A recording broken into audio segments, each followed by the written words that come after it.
The moment the nurse closed the door, their screams exploded. Julian clutched at his own burning skin. Allison clawed at her face, both of them shrieking as if they were on fire. Doctors rushed in baffled, but that's just ointment, while patients crowded the hallway, whispering, laughing, holding up their phones to record the madness. Before we dive into family betrayal stories, drop a comment and tell us where you're watching from. Hearing from people around the world makes these stories even more powerful and reminds us how connected we all are. My revenge with superglue had once rattled the whole neighborhood, but this was the twist no one ever saw coming. So what exactly did I put in that tube? Stay with me, because the truth will make your jaw drop and maybe even make you laugh. My name is Juliette Roberts. I'm 70 years old and I run a small chain of bakeries in Texas. To strangers, I'm just another old woman with flour on her hands and silver in her hair, someone who still wakes up before dawn to knead dough. But ordinary lives can hide extraordinary betrayals. For 40 years, I believed I had built a marriage. I believed in loyalty and hard work, in sharing the simple joy of fresh bread with the man I called my husband. Julian Reed wasn't the kind of man to roll dough or carry flour sacks, but he was there when contracts needed signing, when profits needed counting, when compliments from neighbors were flowing. I told myself, that's just how men are. Don't complain, keep the peace. But peace is only a thin tablecloth. One tear and everything drops into the void. The night before my 70th birthday, I stumbled on something that froze my blood. It wasn't a confession. It wasn't even an argument. It was a restaurant receipt. San Antonio, not Dallas, where Julian claimed he'd been. 2 entrees. 1 bottle of Cabernet, the exact wine he bought me for our 10th anniversary. A taste I hadn't shared with him in over a decade. And at the bottom, in a woman's looping hand, thank you for an unforgettable night. I held the receipt in my trembling hands, a tiny crack in the wall of my carefully built life. The next day at church, surrounded by friends singing happy birthday, my phone rang. A robotic voice confirmed an appointment. Mrs. Juliette Roberts will be signing a power of attorney transfer tomorrow morning with Mr. Julian Reed. I froze. A power of attorney, I had never signed such a thing. When I walked outside, still shaking, I saw Julian in the parking lot. He was shaking hands with a slick man in a cheap suit, the kind of man who smelled like ink and debt. Julian turned, saw me, and smiled as if nothing were wrong. But in his eyes there was something else. Relief. Like he'd just unburdened himself of a terrible secret. You see, life doesn't warn you when it's about to explode. It leaves breadcrumbs, daring you to connect them. And suddenly, I was no longer just a wife or a baker. I became a detective, a witness, and eventually an avenger. I wish I could tell you I hesitated, that I prayed for patience, that I believed love would win. But when your home, your family, and your entire life's work are dangling on the edge of someone else's greed, silence becomes complicity. And I decided I would not be silent. That's why on that night in the hospital, when Julian and Allison howled loud enough for the entire floor to hear, when nurses and strangers stared in horror, when the truth finally tore through the walls, we'd all pretended we're still standing. That was my moment. My declaration. This story isn't about the sting of mustard or the burn of betrayal on their skin. It's about the kind of pain you can't see in a mirror, the kind that eats at your chest when you realize the man you built a life with has turned your love into a weapon, and your daughter-in-law has joined him in the attack. It's about how a 70-year-old woman, the same one you might pass at the grocery store, without a second thought can still stand up, fight back, and flip the entire game board when the stakes are her dignity, her livelihood, and her family's name. But before I tell you exactly how I got here, before I explain what was really inside that tube and why an entire hospital hallway will never forget the sound of their screams, I need you to imagine yourself in my shoes. What if one day you discovered your husband or your wife wasn't just cheating on you, but was secretly trying to strip away everything you had built with your own 2 hands? Would you stay silent? Or would you find your voice even if it meant burning the entire charade to the ground? I want you to think about that, and I want you to comment below, because I know I'm not the only one who's been betrayed in the place they thought was safest. This is my story, and I promise you it only gets wilder from here. Before the fire alarms, before the hospital chaos, before my husband's screams echoed down a sterile hallway, There was once a life that looked, at least from the outside, like it was whole. I wasn't always Juliet Roberts, 70 years old, with a heart hardened by betrayal. Once I was Juliet Martinez, a girl from San Diego, with flour on her cheekbones and stars in her eyes. My late mother used to say, "Juliet, you were born with a baker's hand strong enough to knead, gentle enough to shape." She was right. Baking wasn't just my job. It was my prayer, my therapy, my love letter to the world. When my first husband, Daniel's father, died suddenly in a car accident, the only thing that kept me breathing was that oven.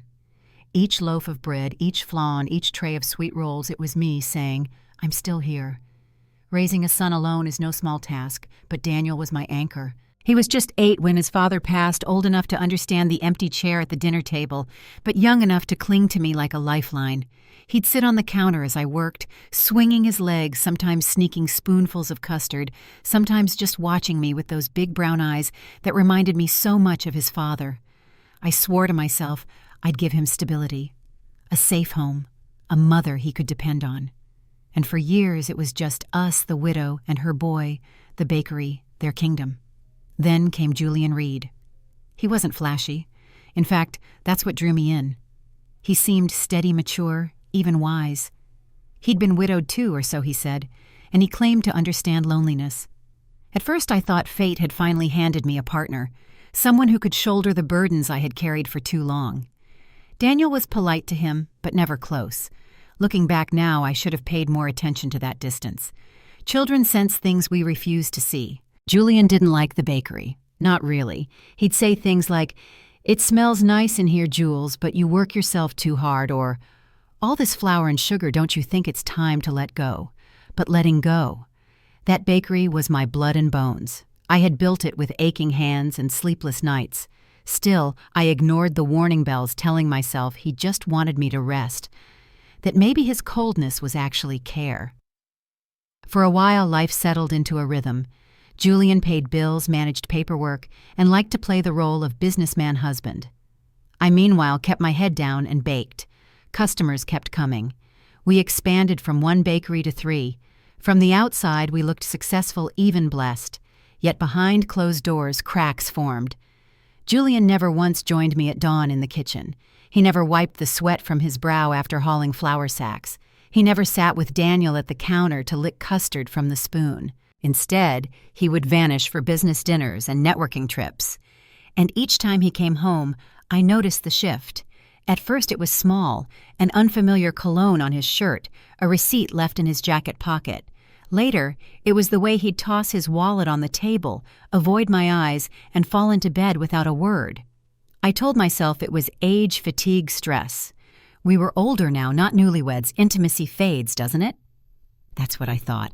That's what I wanted to believe. But the truth never stays buried forever.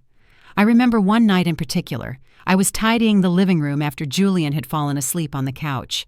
His phone buzzed, screen lighting up with a new message. My heart thumped like a guilty drum as I picked it up. The text was short. "Tonight was perfect. Can't wait for next time." There was no name, just a string of numbers. An unknown sender. I dropped the phone like it had burned me. My first instinct was to wake him to demand an answer, but I didn't. I placed the phone back on the couch, smoothed the blanket over his chest, and went into the kitchen. There, with my hands trembling, I baked. I baked until sunrise. Loaves of bread piled high sweet rolls overflowed the counter, and still I kept kneading as if dough could absorb betrayal, as if sugar could sweeten the bitterness gnawing at my chest. Looking back, that was the night I stopped being blind. But stopping blindness and finding courage are two different things. I still needed proof. I still needed time. And most of all, I still needed to protect Daniel. My son had grown into a man by then, a firefighter, strong and brave. When he wore that uniform, I saw the boy who once swung his legs on the bakery counter, now risking his life for strangers. He carried pride in our family name, pride in the father. He lost pride in the mother who raised him. How could I tell him the truth, that his stepfather wasn't just distant, but deceitful, that the woman he married, the daughter-in-law I had treated like my own, wasn't the innocent wife she pretended to be? I couldn't. Not yet. So I waited. I watched. I gathered crumbs of evidence the way I once gathered recipes, carefully, methodically, knowing that one day they would form a story too strong to deny. And as I waited, the silence in our house grew heavier. No longer the comfortable quiet of two people at peace, but the suffocating hush of secrets pressed against the walls. That silence would follow me all the way to the hospital hallway, to the screams that turned my life upside down, to the questions still ringing in your ears. What did I put in that tube? The answer was coming. But first, I needed to lay bare the full story of how betrayal doesn't arrive with fireworks. It seeps in like water through a cracked roof, slowly, steadily, until one day the whole house caves in. If you're still watching, comment 1 so I know you're still with me. The silence in my house used to feel like comfort. After years of early mornings at the bakery, after long shifts of kneading dough and greeting customers, I used to love coming home to quiet. But now the silence pressed on me like a heavy fog, thick, suffocating, hiding something I could almost touch but not yet see. It was in that silence that I began to notice the crumbs. Not the kind I swept off the bakery counter each night, but crumbs of betrayal scattered through my life like a trail daring me to follow. The first one was small enough to brush aside. A crumpled napkin in the back seat of Julian's car, soaked in a perfume that was not mine. It wasn't my soft rose scent, the kind I had worn for decades. No, this was sharp and sweet floral, with a bite of fragrance that clung to fabric like an intruder. I held that napkin in my hand and felt my stomach twist. Maybe it belonged to a colleague. Maybe someone had borrowed the car. I wanted to believe that. I really did. But when you've been married for 40 years, your instincts don't whisper, they roar. And mine told me I was holding proof, no matter how small. I took a picture on my phone. My hand shook as I pressed the button as if saving the evidence made it too real. The second crumb was harder to ignore. Julian had always pretended to be a man lost in the digital age. Email. Too complicated, Jules. I'd rather just call. That's what he always said. Yet one night as I was tidying the living room, his phone lit up with an email notification. It wasn't work. It wasn't spam. It was a message with only a few words. You were incredible tonight. No name, no context, just a symbol that pierced my chest like a blade. I sat frozen, staring at the glowing screen in the dark room. My first thought was denial. Maybe it was a scam, a joke, but my heart knew better. My heart knew what my mind still refused to say aloud. Julian was living another life. I snapped another photo, storing it in a hidden folder on my phone. My gallery was slowly becoming a graveyard of my marriage. The third crumb came in the form of a receipt tucked neatly into his wallet. He had been gone that evening on what he called a business dinner in Dallas. But the receipt told another story, San Antonio. A fancy steakhouse, a table for two, and the wine. Oh, the wine.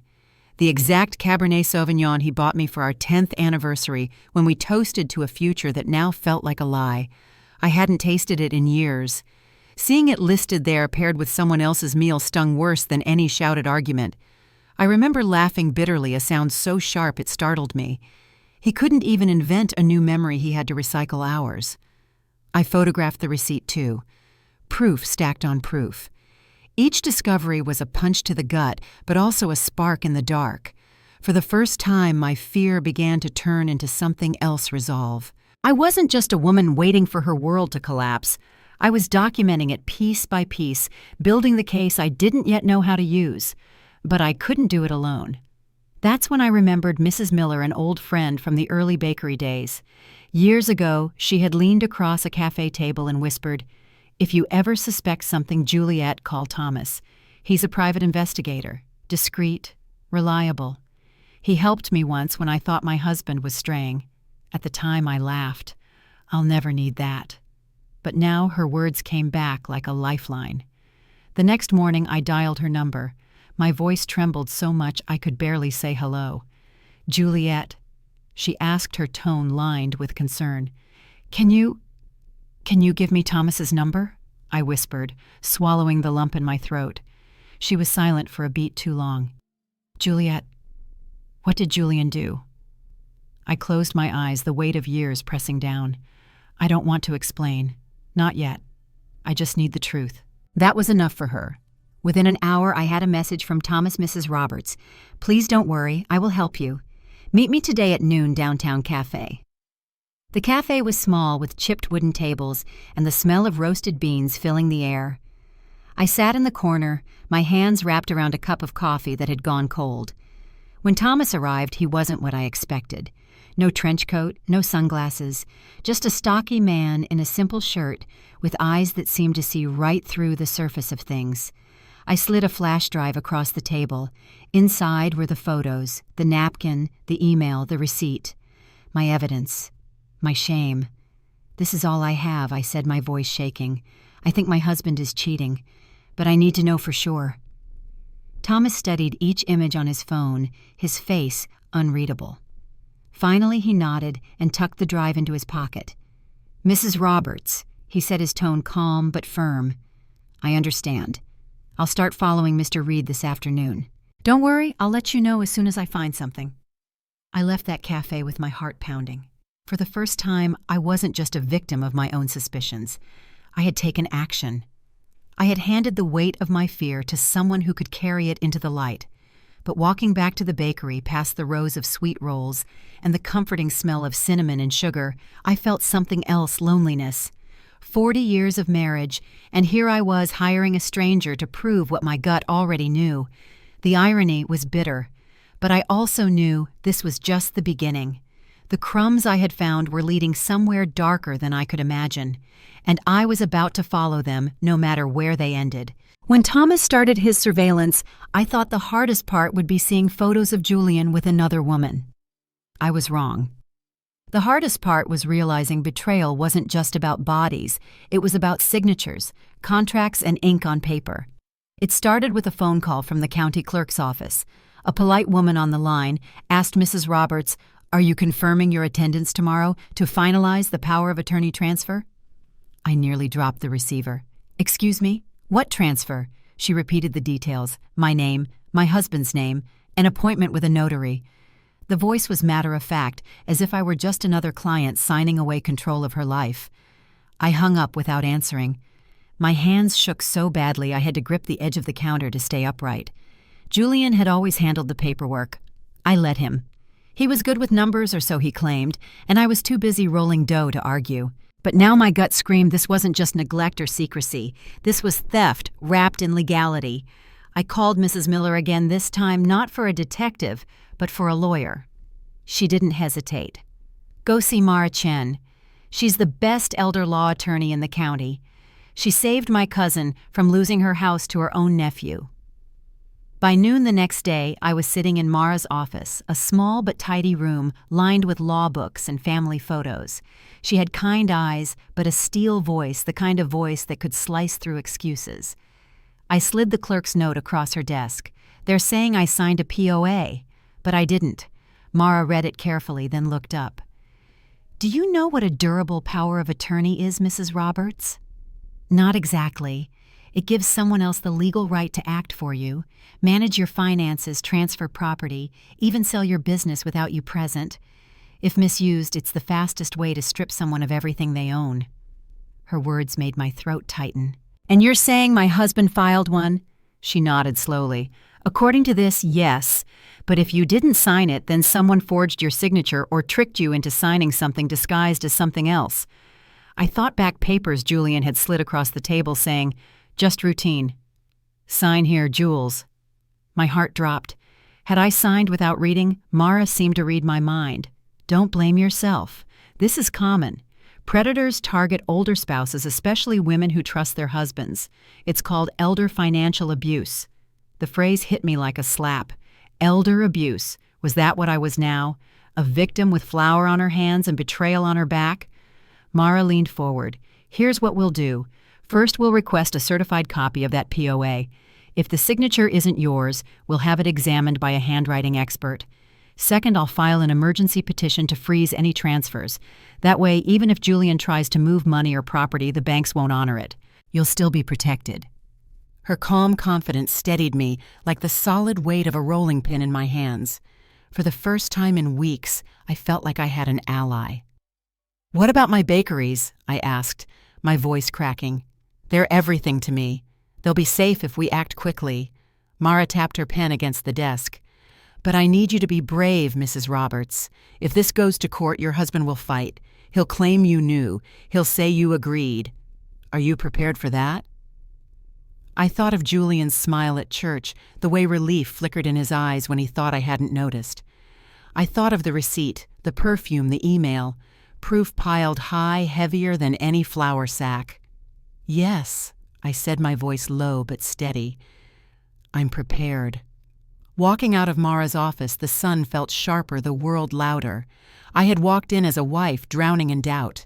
I walked out as a woman preparing for war. This wasn't just about betrayal of the heart anymore.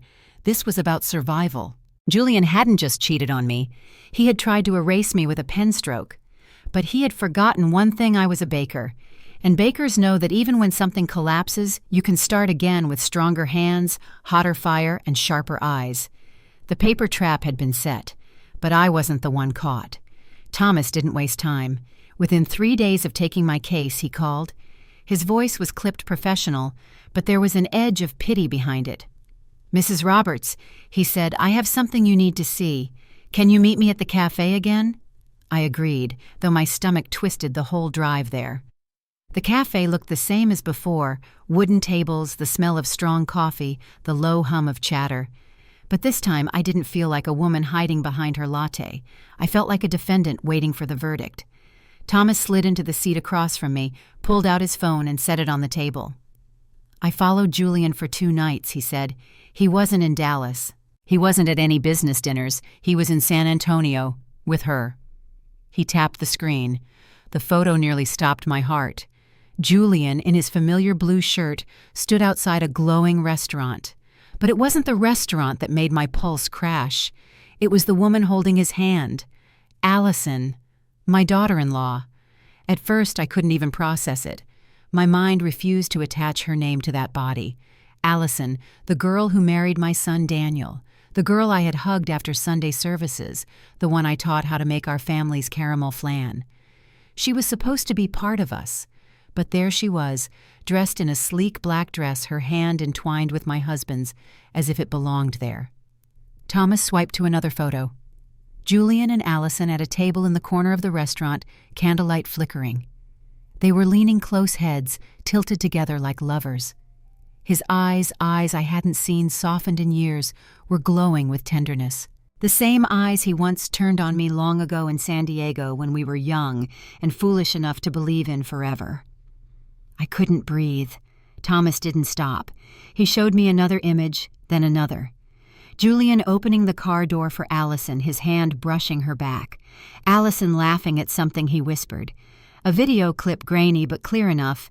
Allison leaning across the table, red lipstick catching the light, as Julian raised a glass to toast her. I dropped my gaze, unable to watch more. They don't look like father-in-law and daughter-in-law, Thomas said softly. They look like a couple. The words landed like stones in my chest. I forced myself to meet his eyes. Does Daniel know? Thomas shook his head. Not yet. You're the client. You decide what to do with this. I nodded, though my vision blurred with tears. My poor son. He had devoted himself to Alice and worked long shifts at the firehouse just to build a life for them. And she had been sneaking off with his stepfather.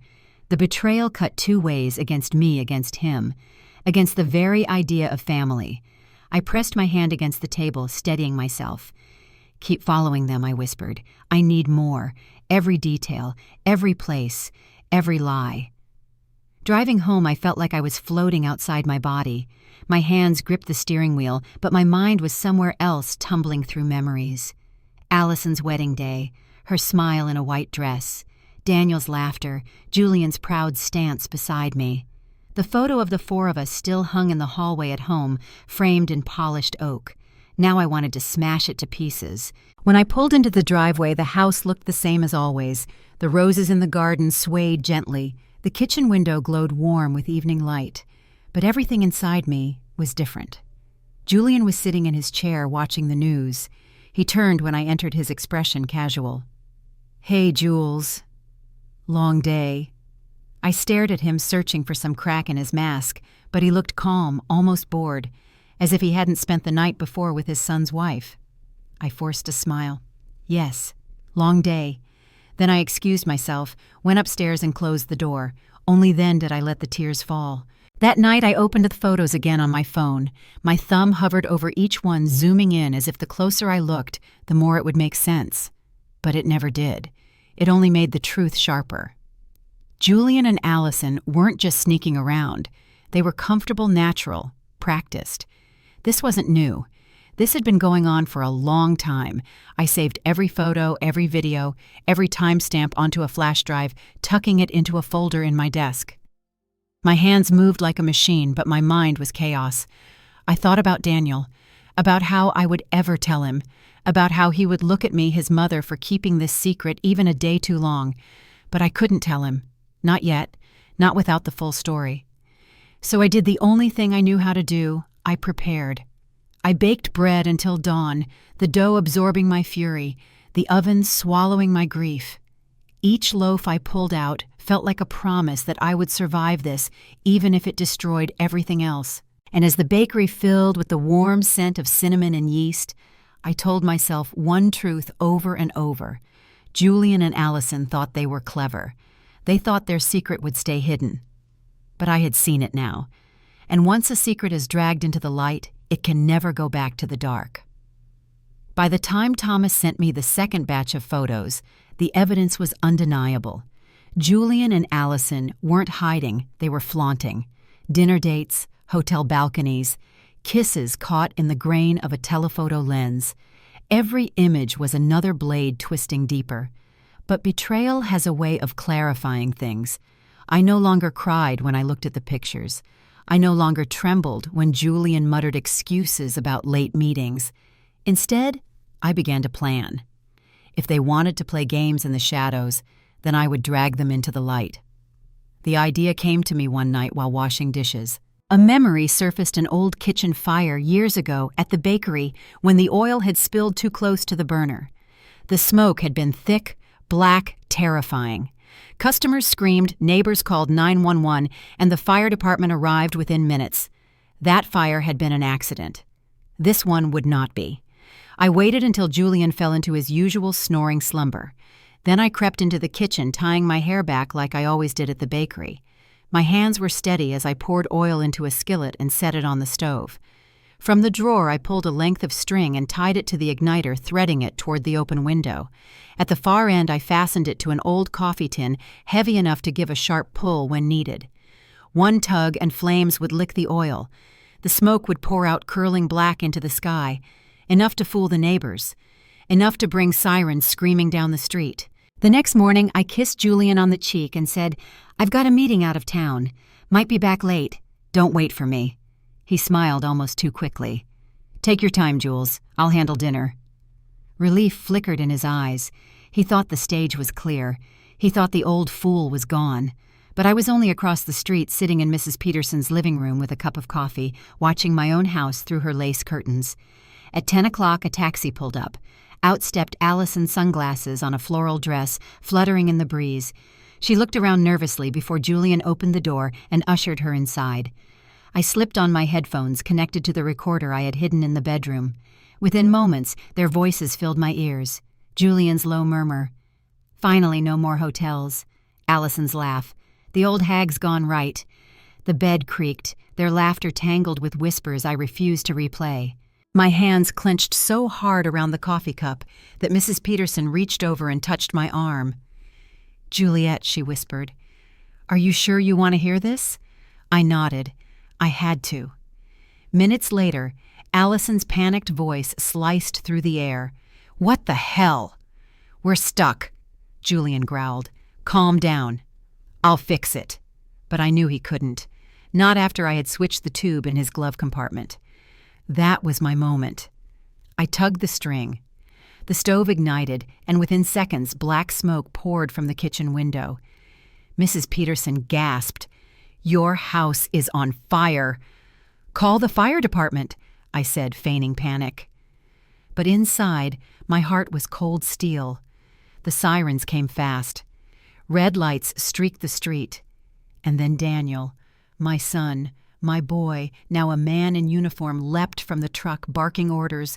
"Move it! Break the door! Get the hoses in!" I bit my lip until I tasted blood. This was the part I hadn't wanted. Daniel would see with his own eyes. The crash of splintering wood echoed as his crew forced their way in. Through my headphones, I heard the chaos shouts coughing the hiss of extinguishers. And then Daniel's voice, sharp, stunned. What the dad Allison's silence followed heavy as stone. Then a younger firefighter muttered, "Oh my God." Another stifled a nervous laugh until Daniel roared. Quiet. I didn't need to see it. I could picture it perfectly. My husband and my daughter-in-law, naked, stuck together in their shame smoke curling around them as my son, the man they both betrayed, stood in the doorway. The neighbors gathered outside, pointing, whispering their voices, carrying on the warm Texas air. Is that Julian, with Allison? His own daughter-in-law gasps, murmurs a woman's sharp, disgusted laugh. They had wanted secrecy. Instead, they had an audience. And as Julian and Allison were carried out on stretcher sheets barely covering them, their faces pale with humiliation, I felt no joy, only a grim satisfaction. Because justice doesn't always come in a courtroom. Sometimes it comes in smoke and ashes when lies finally collapse under their own weight. The ambulance sirens still echoed in my ears long after the truck had sped away. Neighbors huddled in small groups, whispering and shaking their heads.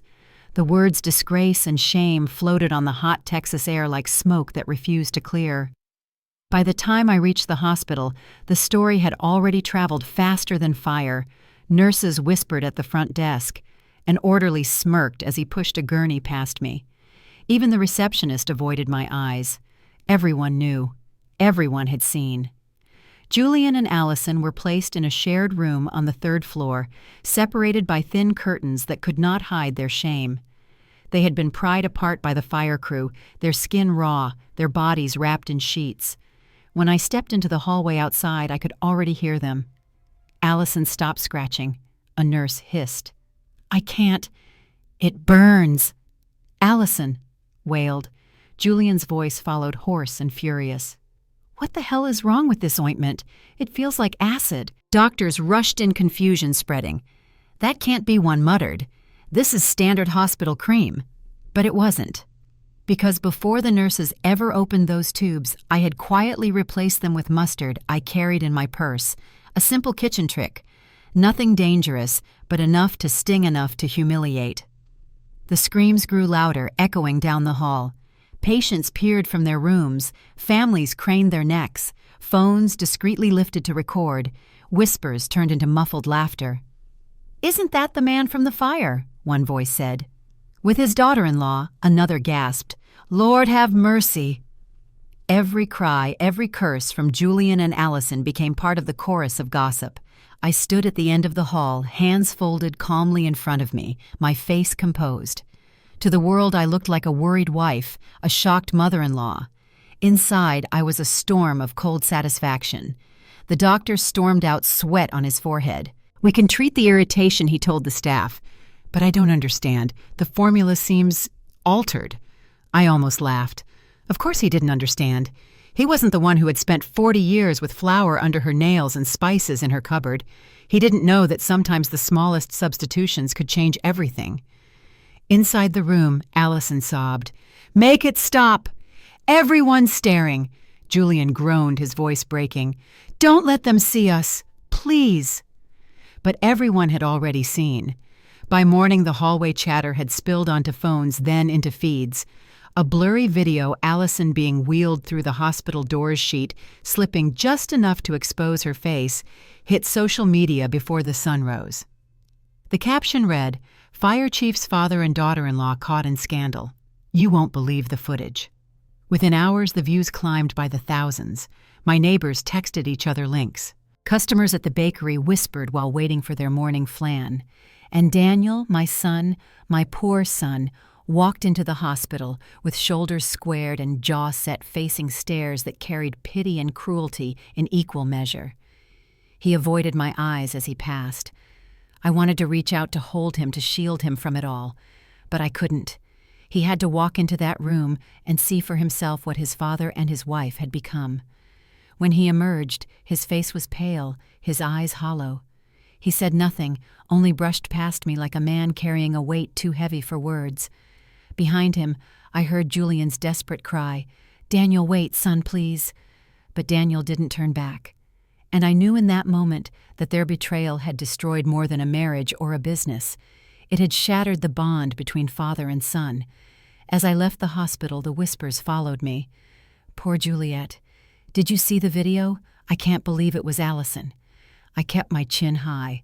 Let them talk. Let them share their videos and shake their heads. Every rumor, every laugh, every scandalized whisper only tightened the noose Julian and Allison had woven for themselves. Justice wasn't in the ointment. It wasn't in the smoke. Justice was in exposure. And now there was no hiding left. By the time I left the hospital, the scandal had already taken on a life of its own. Neighbors had filmed the stretchers. Patients had posted whispers online. My phone buzzed with messages I ignored: pity, outrage, curiosity. Everyone had an opinion, but none of them could fix the one thing still gnawing at me: Julian's attempt to erase me on paper. Humiliation was one wound. Losing my bakeries would have been a death. The next morning, I walked into Mara Chen's office carrying a thick manila envelope. Inside were the photos Thomas had given me, copies of receipts, screenshots of emails, and now the hospital reports. Evidence of both infidelity and fraud. Mara raised her eyebrows as I placed the envelope on her desk. "That's heavier than last time." "It should be," I said, "because now I know exactly what he's capable of." She slid on her glasses and began reviewing the documents. Her expression hardened with each page. Finally, she looked up. "This isn't just a marital betrayal, Mrs. Roberts. This is elder financial exploitation, and it's criminal." The word criminal steadied me. For weeks, I'd felt like I was drowning in emotions: betrayal, anger, grief. But hearing her say it was a crime put it into language the world couldn't dismiss. Mara flipped through the forged power of attorney copy we'd obtained from the clerk. "Here's the problem," she said, tapping the signature. "If this stands, Julian could walk into a bank tomorrow and drain every account in your name. He could sell your bakeries out from under you. He could even put the house up for collateral." A cold shiver ran through me. "And Daniel. Your son could lose everything by extension if Julian drags him into this." But she leaned forward. "We have leverage now." She pulled out the photos of Julian and Allison, the receipts from San Antonio, the video stills Thomas had captured. "This isn't just evidence of infidelity, it proves motive. Why forge a POA to funnel money into their new life together? To take what isn't his?" I clenched my hands in my lap. "What do we do?" "We hit back," Mara said firmly. "First, I'll file a motion to freeze all joint accounts until the court reviews this POA. That prevents any sudden transfers. Second, we'll request a handwriting expert to verify your signature was forged. And third," she tapped the affair photos we prepare for court. "Judges don't like cheaters who also happen to be fraudsters. We can argue that Julian acted in bad faith and strip him of rights to marital property." Her words were like a recipe, step by step, each one more precise than the last. For the first time, I felt the oven door opening, heat rushing in, not to burn me, but to bake justice. As Mara gathered the documents, she paused. "Juliet, I need to ask. Are you ready for this fight? Court isn't gentle. Julian will deny everything. He'll call you senile, manipulative, vindictive. He'll drag your name through the mud." I thought of the hospital hallway, of Allison clawing at her skin, of Julian begging Daniel not to look at him. I thought of the bakery, the ovens I had tended like children, the trays of flan that carried my family name into hotels and restaurants across the county. "Yes," I said, my voice steady. "Let him lie. I'll bring the truth." When I left Mara's office, the sun was blinding. People on the sidewalk glanced at me, some with pity, some with recognition. A woman even whispered, "That's her, the wife." I straightened my shoulders. Let them whisper. I wasn't just the wife anymore. I was the woman who refused to vanish. At home, I opened the bakery ledger, ran my hand over the neat columns of numbers, the signatures of clients who trusted me. This was my life's work. Flour and sugar, sweat and prayer, 40 years of rising before dawn. Julian thought he could take it with a pen stroke. Allison thought she could replace me with ambition and deceit. But with Mara's help, I would prove them wrong. The scandal had scorched my pride. Now the law would protect my bread. The legal war was underway, but the real battle had already erupted inside my home, not in a courtroom, but in the heart of my only son. Daniel had always been steady calm under pressure. As a firefighter, he ran into burning buildings without flinching. But nothing had prepared him for the fire that his own wife had lit inside his chest. It happened 2 nights after the hospital scandal. Daniel came home late, uniform still smudged with ash, his face drawn tight. He dropped his helmet on the kitchen table and sat down heavily. "Mom," he said, voice rough, "I went to see Allison today." The name itself made my stomach twist. I set down the flour sack I was lifting and braced myself. And he stared at his hands, calloused from years of work. "She begged me, said it was a mistake, said she was confused, that she didn't know what she was doing." I bit my tongue, the words I wanted to spit. She knew exactly what she was doing wouldn't help him now. "What did you say?" I asked carefully. Daniel's jaw tightened. "I told her mistakes don't last months. Mistakes don't sign fake contracts with my father. Mistakes don't crawl into his bed." His voice cracked on the last word. I reached across the table and laid my hand over his. He flinched at first, then let it rest there. His eyes were red, but no tears came. He was too angry for tears. The next morning, Allison showed up at the bakery. She wore no makeup, her hair pulled back in a loose ponytail, a woman stripped of her armor. The bell above the door jingled softly as she stepped in, clutching her purse like a shield. Customers turned to look. Whispers rippled. Even here the scandal had preceded her. "Juliet," she said, voice trembling. "Please, let me explain." I wiped my hands on my apron and faced her across the counter. "Explain to me, Allison, how you destroyed 2 families with one choice." Her lips quivered. "I didn't mean for it to happen. Your husband, Julian, he said he loved me. He said..." "Enough." I cut in sharply.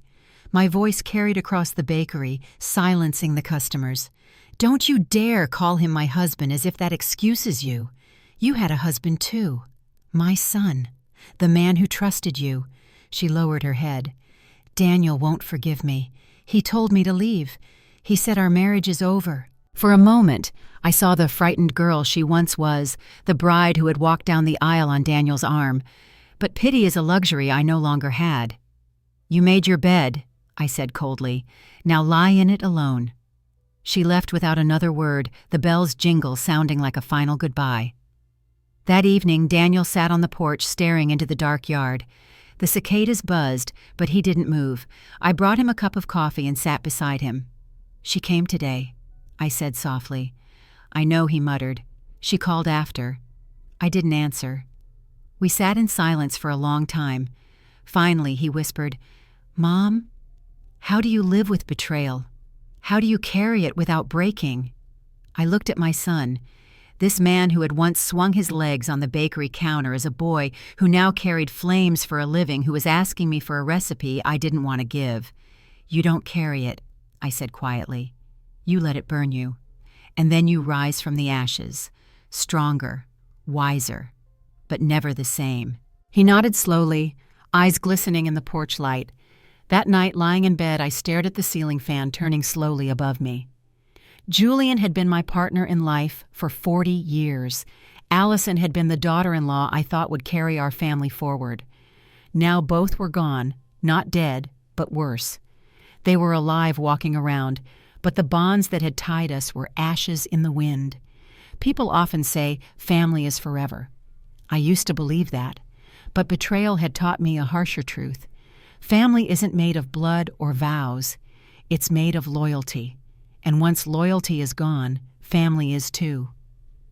I turned on my side, closed my eyes, and whispered a prayer, not for Julian, not for Allison, but for Daniel and for myself. That somehow in the ruins of what was once a family, we might build something new. The courthouse smelled of dust and varnish, the kind of place where lives are dismantled with pens instead of fists. I walked through the double doors with Mara by my side, clutching a folder so thick it might as well have been my heart on paper. Inside were the receipts, the emails, the photos of Julian with Allison, and most importantly, the forged power of attorney. Julian was already there, seated with his lawyer. His suit was pressed, his hair combed, but the dark circles under his eyes told another story. Allison wasn't beside him. For once, he was alone. When his gaze met mine, he tried a small smile. Once that smile had disarmed me, softened me. Today it looked like the weak grin of a man standing on thin ice. The judge entered, robes swishing, and called the case. Roberts versus Reed regarding allegations of forgery, fraud, and marital misconduct. Hearing my own name against his hit harder than I expected. 40 years reduced to a line in a docket. Mara stood first, her voice clear and steady. Your Honor, this case is not simply about infidelity. It is about calculated deception, financial exploitation, and the attempted theft of a lifetime's work from my client, Mrs. Juliet Roberts. She handed the judge the forged POA. This document claims my client granted her husband full control over her businesses and assets, but she never signed it. A handwriting expert will testify that the signature is forged. The judge examined the paper, his brow furrowing. Serious allegations, Mr. Reed. How do you respond? Julian's lawyer rose. Your Honor, Mrs. Roberts is confused. She did sign this document. She may not remember, but she entrusted her husband with these responsibilities. After all, he has managed their affairs for decades. My hands tightened on the folder. Confused, forgetful, senile. They were painting me as an old woman too fragile to know her own name. I rose from my seat. With respect, Your Honor.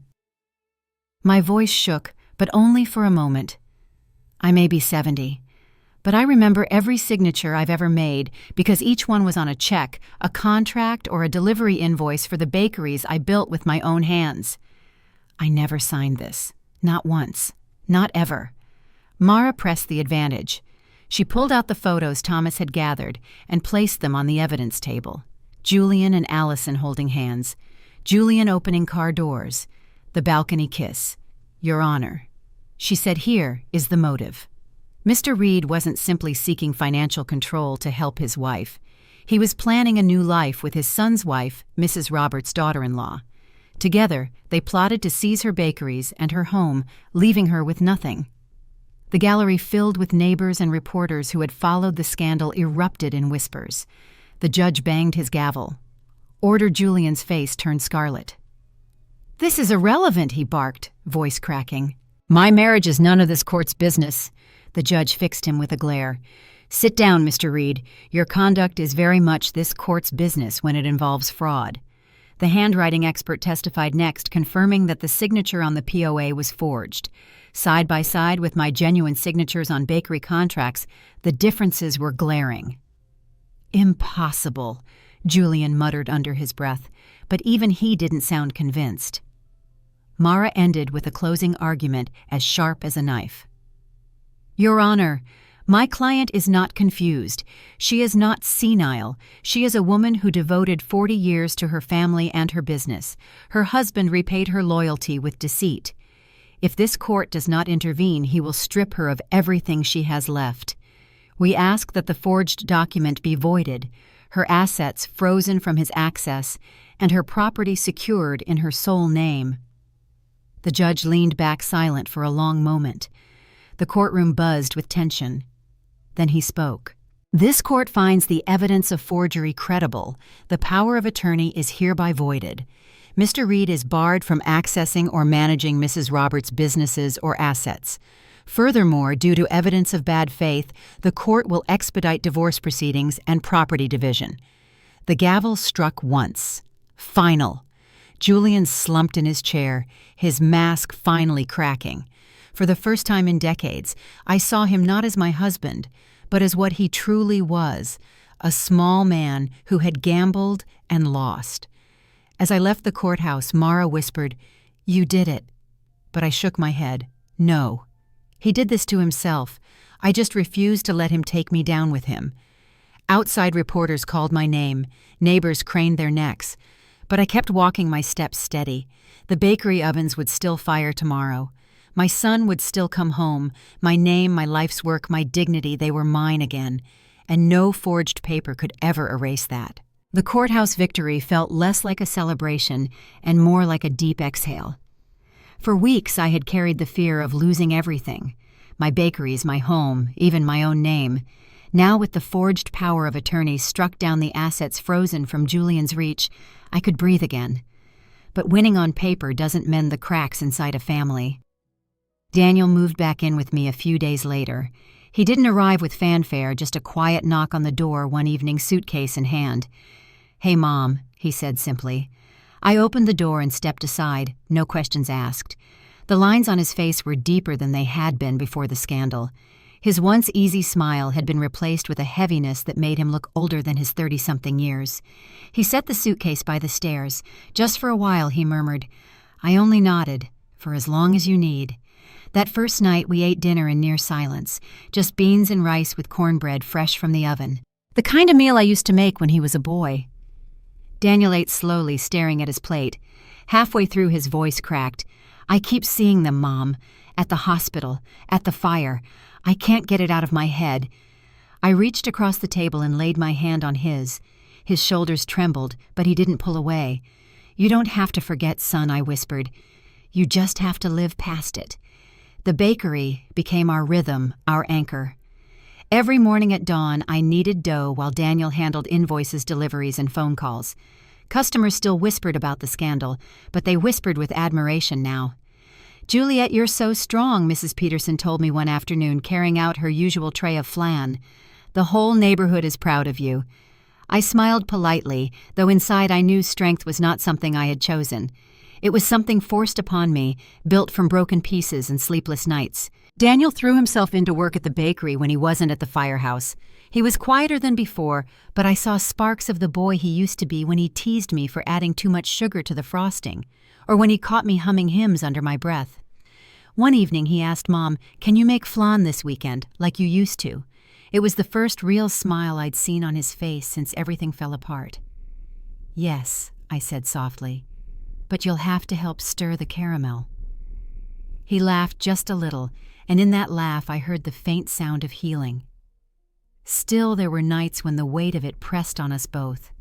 Sometimes Daniel would sit on the porch long after dark, staring into the yard silent. Sometimes I would wake in the middle of the night hearing Julian's voice in my dreams and lie there trembling in the dark. But little by little we found a rhythm. We found a way forward. I joined a cooking club at the community center, something I never would have done before. Women my age shared recipes, swapped stories, and laughed until tears rolled down their cheeks. For once, I wasn't Julian's wife or the woman from the scandal. I was just Juliet the baker who made the best flan in town. On Sundays, I went back to church. I sat near the stained glass windows, letting the colored light spill across my lap. My prayers weren't for Julian or Allison. They were for Daniel, for myself, for the courage to rebuild something from the ruins. Julian tried to call once. I saw his name flash across my phone, and for a moment, my hand hovered over the answer button. Then I let it ring, and finally fade to silence. There was nothing left to say. Allison disappeared from town after the divorce papers were filed. Word was she went to live with a cousin in Houston. I didn't care. Let her chase a new life. She had burned this one to the ground. Months later, as I stood behind the bakery counter on a busy Saturday morning, I looked around at the crowded room. Customers laughed, children tugged at their mother's sleeves, and the smell of cinnamon filled the air. Daniel stood at the register, sleeves rolled up, focused and calm. For the first time in years, I felt something close to peace. Julian and Allison had taken so much trust illusions, the comfort of family dinners. But they had not taken my bakery. They had not taken my son. And most importantly, they had not taken me. That night I sat on the porch with Daniel. The cicadas sang, the air was warm, and the stars stretched endlessly overhead. "Mom," he said quietly, "do you ever think about starting over? Like life after all this?" I looked at him, at the boy who had become a man standing in both fire and betrayal, and I smiled. "Every day," I said, "and we already are." They say time heals all wounds. I don't know if that's true. Some wounds scar so deep they never truly disappear. But I've learned something far more powerful than time truth. It was the truth that set me free. For months, Julian and Allison had woven their lies with careful hands, convinced they could live in the shadows. But the Bible says in Luke 8:17, "For nothing is hidden that will not be disclosed, and nothing concealed that will not be known or brought out into the open." And so it was. What they did in secret was dragged into the light for the whole world to see. I lost a husband. My son lost a wife. Together, we lost the illusion of family we thought we had. That's the tragedy of family betrayal stories. They don't just shatter marriages, they ripple outward, destroying trust across generations. But I also gained something. I gained freedom. No more wondering why Julian came home smelling of perfume that wasn't mine. No more pretending not to see the receipts, the emails, the lies. The truth cut me open, but it also cut the chains that kept me bound to a man who had long since abandoned me in spirit. In the weeks after court, people still whispered when I walked into church or the grocery store. Some pitied me, some admired me, some gossiped just to feel alive. At first I hated it, but then I realized their whispers no longer had power over me. I had walked through fire, and I was still standing. Daniel, my son, sits with me at the bakery most evenings now. He doesn't laugh as much as he used to, but sometimes when the flan caramel turns just right, he smiles. And that smile reminds me that even in ruins, God leaves us remnants pieces to rebuild. Looking back, I see how the enemy tried to take everything, my marriage, my family, my livelihood. But Scripture is clear, do not be deceived. God cannot be mocked. A man reaps what he sows. Galatians 6:7. Julian and Allison sowed deceit and they reaped disgrace.